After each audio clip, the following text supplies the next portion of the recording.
بار پھر آپ کے سامنے ایک نئی پریزنٹیشن لے کے حاضر ہوں. جیسا کہ آپ اسکرین کے اوپر دیکھ سکتے ہیں 11th constitutional amendment in 1973 constitution of Pakistan.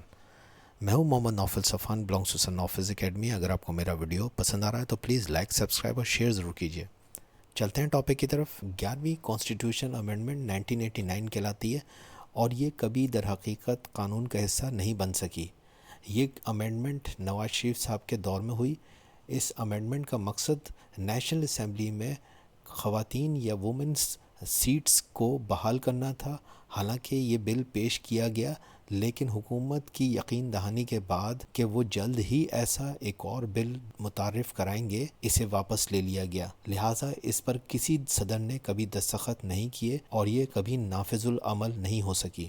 بہرحال اسلامی جمہوریہ پاکستان کے اس کانسٹیٹیوشنل امینڈمنٹ میں 51 آرٹیکل کی 4 شق کو تبدیل کیا گیا اور یوں آئین کی 11ویں ترمیم بل 1989، جس کا مقصد قومی اسمبلی میں خواتین کی 20 نشستوں کو بحال کرنا تھا، 31 دسمبر 1989 کو سینیٹر محمد علی خان، ڈاکٹر نور جہاں پنزئی اور سید فصیح اقبال کی جانب سے سینٹ میں پیش کیا گیا.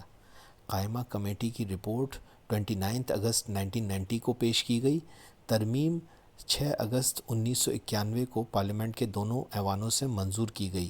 یہ بل 23 اگست 1992 کو واپس لے لیا گیا جب وزیر قانون نے یہ یقین دہانی کرائی کہ حکومت جلد ہی اسی بل کو دوبارہ پیش کرے گی. میاں محمد نواز شریف صاحب نے اس ترمیم کو اپنے اقتدار کو مضبوط کرنے کے لیے استعمال کیا.